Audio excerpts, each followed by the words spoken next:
हे परमपिता परमात्मा, मैं स्वाध्याय को सदा अपने साथ रखूं और जीवन में सदा आगे बढ़ता रहूं, ऐसा आशीर्वाद दीजिए। ओम तत्सत। परमात्मा ने नमः। ओम शांति शांति शांति ही।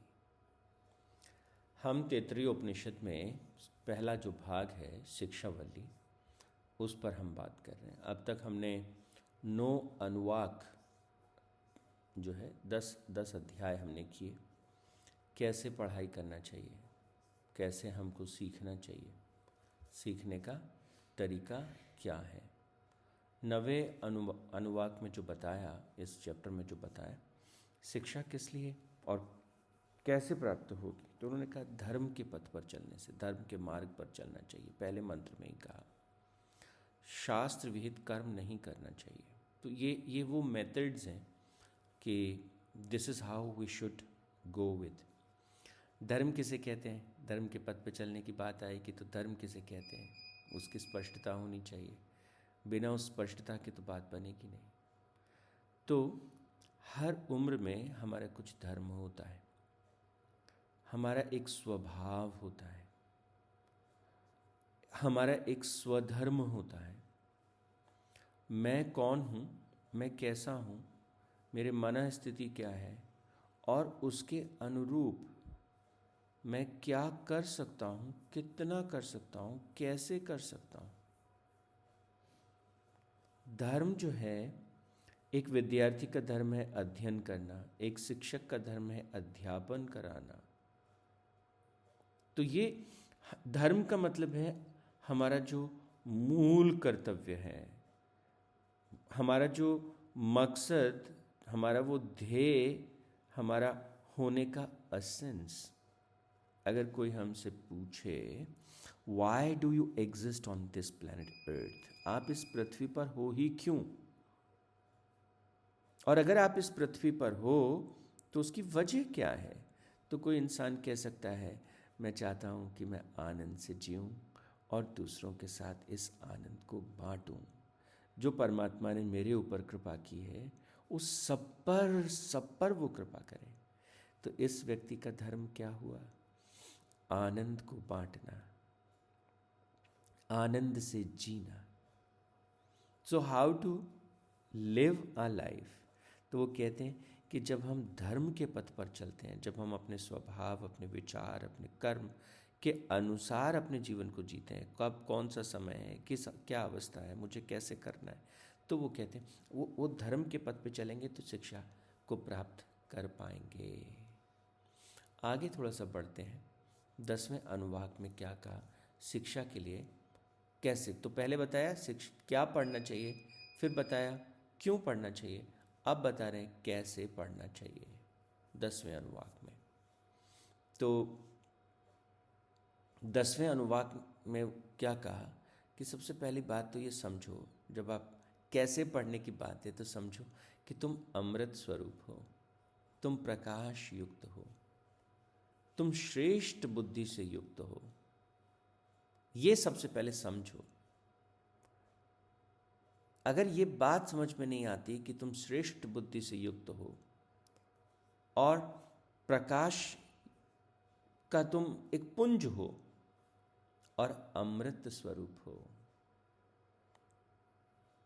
तो यहां पर इस समझ के साथ पढ़ाई शुरू करो, इस समझ के साथ जो है सीखना शुरू करो। इसी को आगे अगले अध्याय में थोड़ा सा बताया, अलग तरीके से थोड़ा बताया। तो कहा कि धर्माचरण करो, स्वाध्याय करो और सत्य के पथ पर चलो। कैसे पढ़ाई करें, तो कहा 3 चीज़ें। 11वें अनुवाक में बहुत स्पष्ट तरीके से कहा 3 चीज़ें। क्या 3 चीज़ें? सबसे पहली बात, धर्माचरण करो। ठीक है, जो आपका धर्म है उसके अनुरूप कार्य करो।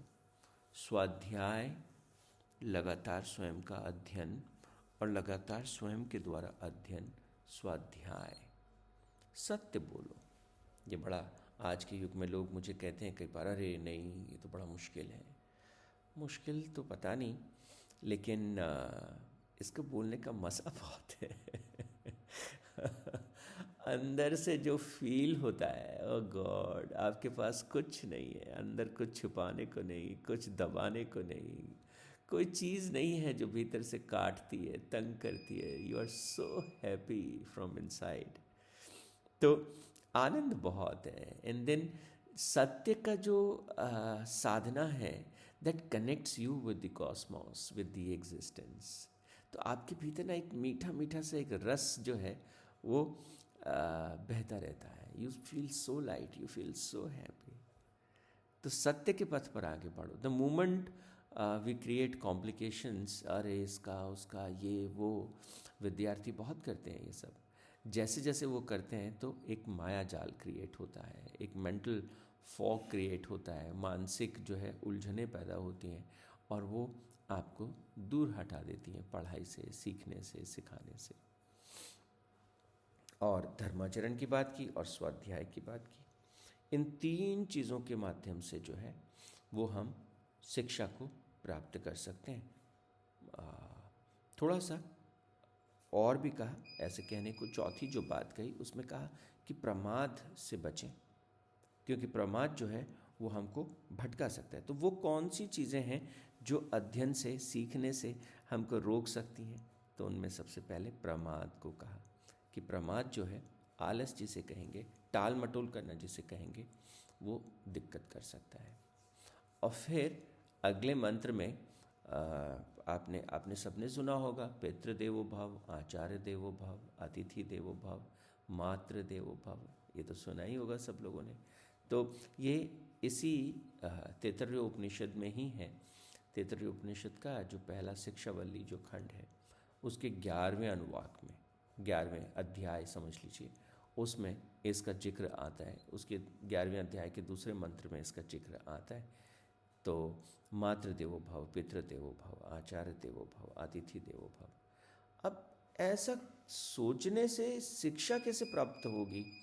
तो कहते हैं जब भाव मन में होता है कि मेरी माँ जो है वो देव तुल्य है, देवता के जैसी है, तो उनके साथ जो एक बॉन्डिंग क्रिएट होती है ना, वो बिल्कुल अलग होती है।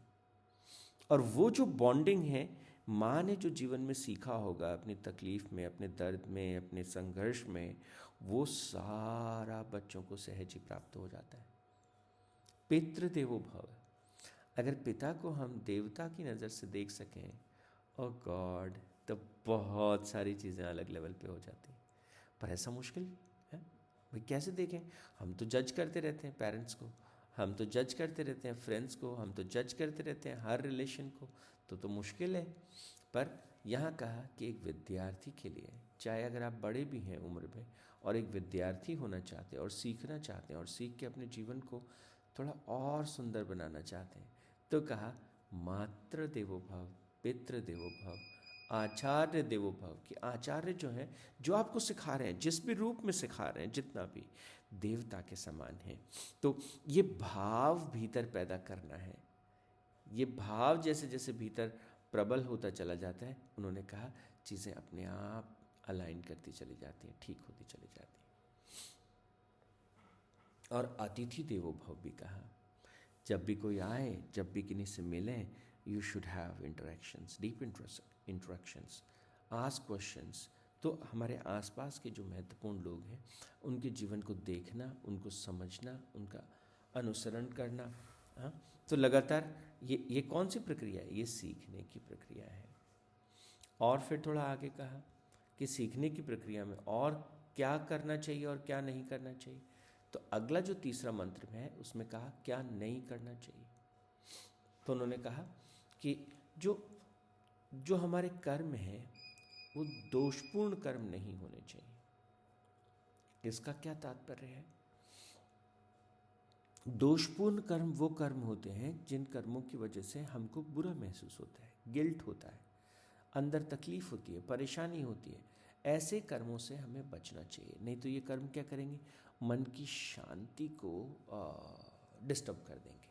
तो फिर वो जो अध्ययन की जो बात है, जो सीखने की बात है, वो ठीक से हो नहीं पाएगी। तो यहाँ पर थोड़ा और आगे बढ़े, कैसे सीखें?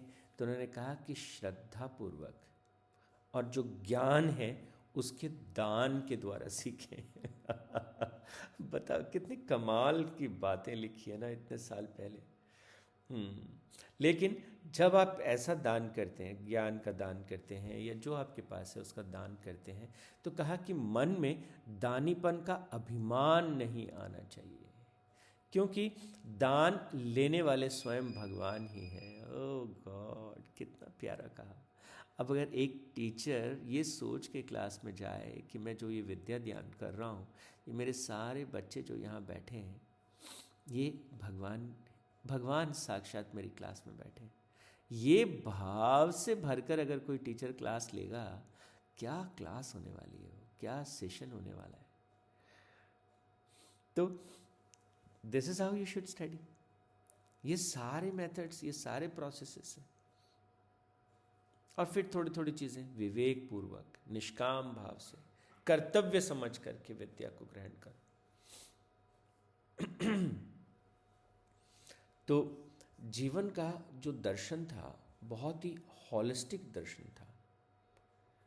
लेकिन एक बात और भी है, जैसे प्रेम जी ने कहा कि कोई अतिथि राक्षसी हो तो उसको देव के जैसे कैसे देखें। हाँ, सही बात है, चुनौतीपूर्ण तो है, आसान तो नहीं है इसका पालन करना। तो इसको पहले ये समझना पड़ेगा प्रेम जी, राक्षस है कौन, ये देखना पड़ेगा। और वो राक्षस हमारे पास आया क्यों अतिथि बनकर, ये भी देखना पड़ेगा। और अगर राक्षस एक अतिथि के रूप में हमारे पास आया है, किस उद्देश्य से आया है? क्या वो राक्षस आपसे कुछ सीखना चाहता है ताकि वो अपने उस राक्षसत्व का त्याग कर सके, या वो राक्षस आया है कि आपको कुछ तंग करने के लिए, चुनौती देने के लिए? तो अगर वो चुनौती देने के लिए आया है तो भी ठीक है, एक तरीके से आपके सामर्थ्य का थोड़ा परीक्षण ही हो जाएगा, तो आपके धैर्य का परीक्षण हो जाएगा। एक बार जब व्यक्ति चीज़ों को पॉजिटिव नज़र से देखने लगता है तो उसमें बहुत सी चीज़ें निकल जाती हैं, बहुत सी चीज़ें निकल जाती हैं। और हमको जब ये महसूस हो रहा है, हम इवन अगर किसी में राक्षस तत्व है तो उसकी भी तो मदद कर ही सकते हैं, ऐसा कोई इतनी बुरी बात भी नहीं अगर वो मदद लेने के लिए आया है। और अगर वो चुनौती बनकर हमारे पास आया है तो भी हम अपने सामर्थ्य को इकट्ठा करें और उसकी चुनौती का डट के सामना करें। दोनों ही परिस्थिति में आप देखेंगे भला हमारा ही होने वाला है।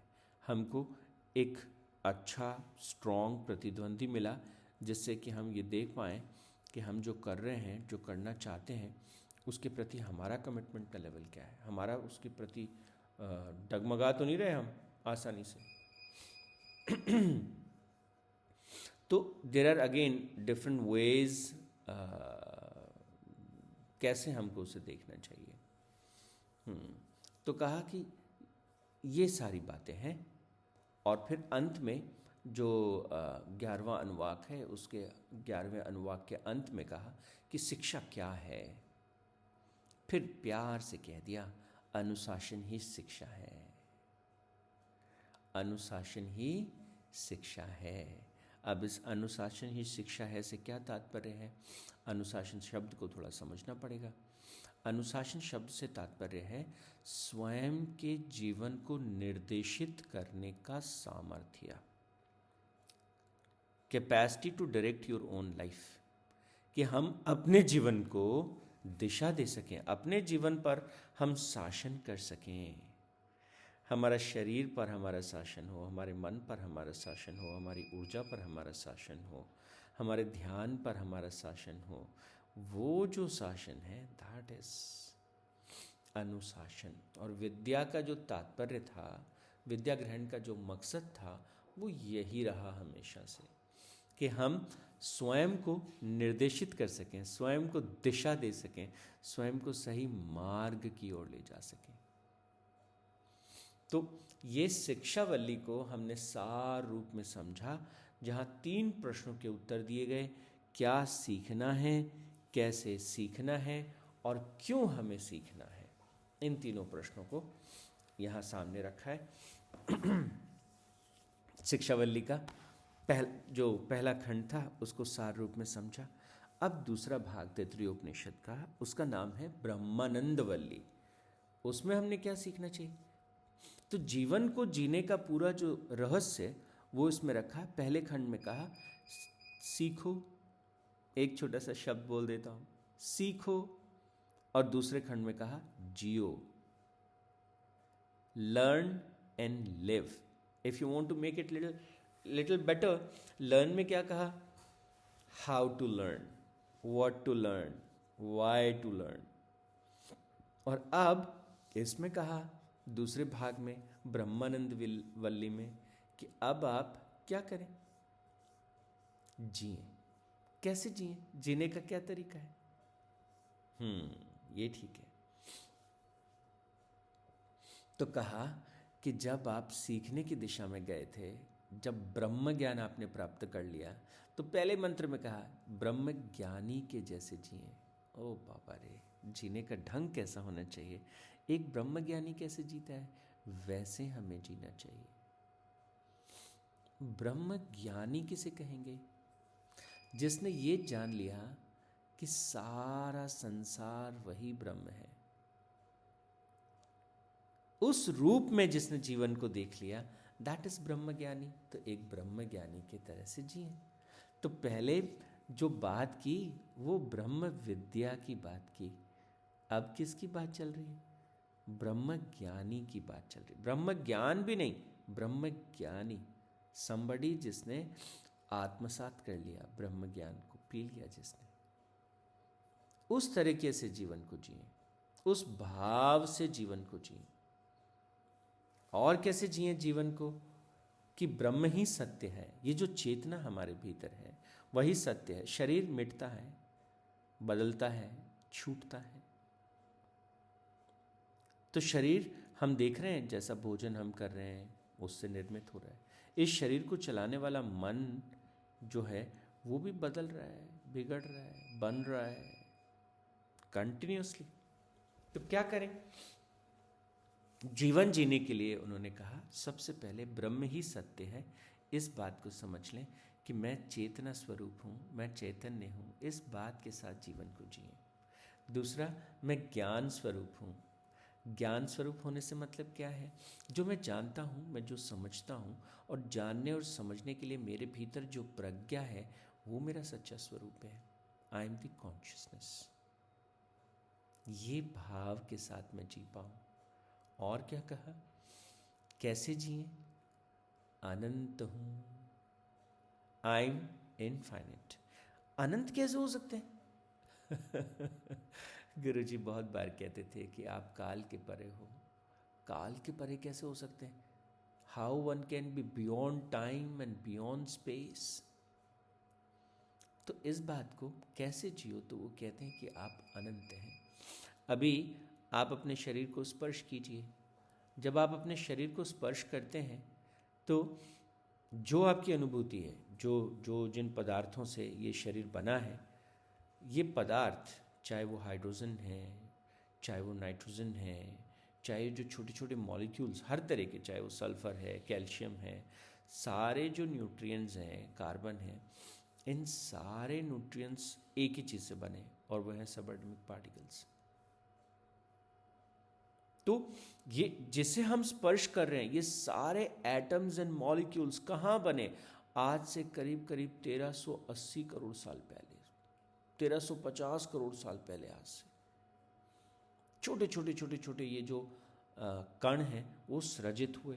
अब सोचो 1350 करोड़ साल पहले जो मटेरियल अस्तित्व में आया था, उस मटेरियल से हमारा शरीर बना है। आप बताइए कितनी कमाल की बात है। और ये बना कहाँ होगा? किसी नेबुला में, किसी स्टार में। तो कई बार कहते हैं ना साइंटिस्ट लोग कि सितारों की धूल से हमारा ये शरीर बना है। सच बात लगती है, वैज्ञानिक रूप से तो सच है ही। तो कहते हैं तुम अनंत होकर के जीवन को जियो, ज्ञान स्वरूप होकर के जीवन को जियो, और तुम ब्रह्म रूप हो इस भाव के साथ जीवन को जियो। तो आज के इस सत्र में इतना ही। ब्रह्मानंद वल्ली में जीवन को कैसे जीना चाहिए इस पर हम आगे के सत्र में बात करेंगे। ओम तत्सत। परमात्मने नमः। ओम शांति शांति शांति ही।